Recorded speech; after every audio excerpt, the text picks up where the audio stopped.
ये पहले बच्चे पढ़ते ही नहीं थे। अब मैंने बहुत दिमाग लगाया, बहुत दिमाग लगाया, ये बच्चे पढ़ते ही नहीं थे और टेबल टेबल के अंदर बैठते नहीं थे, बुक्स के साथ बैठते नहीं थे, चिड़ियाओं के अंदर लगते थे। तो मेरा एक दिमाग ने बोला कि इन दोनों को मर्ज कर देते हैं। जब इन दोनों को मर्ज कर दिया तो अब ये बैठते भी हैं, चिड़िया भी हो गई है और पढ़ाई भी हो जाती है बच्चों की।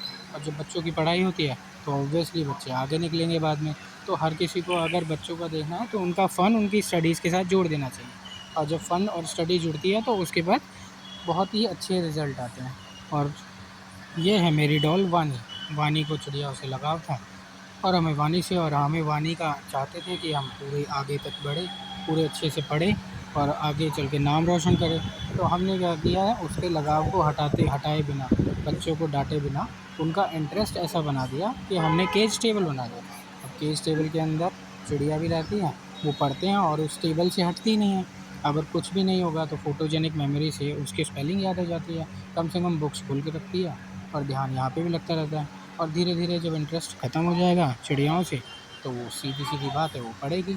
अब वो खुश भी रहती है, हँसती है, इरिटेटेड नहीं रहती है। तो बच्चों का ऐसा ही है, अगर बच्चों के साथ बच्चे बन जाओगे, उनके इंटरेस्ट को इम्पोर्टेंस दोगे, तो बच्चों का भी इंटरेस्ट बनता है।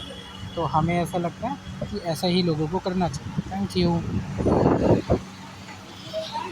अब इन चिड़ियाओं की वजह से सबका सब इंटरेस्ट बना रहता है, हर किसी का इंटरेस्ट बना रहता है, बच्चे खुश भी रहते हैं।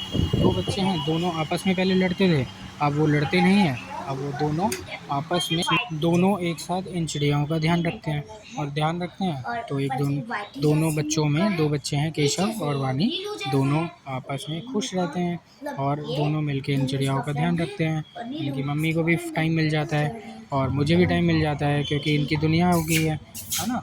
बच्चों की भी दुनिया हो गई है। है कितना क्यूट। अब देखना आप मेरा रजिस्टर कितना बड़ा है, बहुत बड़ा है। मैं इसमें अपना काम लिखूंगी और ये होमवर्क कर रही हूँ वैसे। ओ भाई ओ भाई ओ भाई ओ भाई, बैठी तो कुछ ज्यादा हो रही है।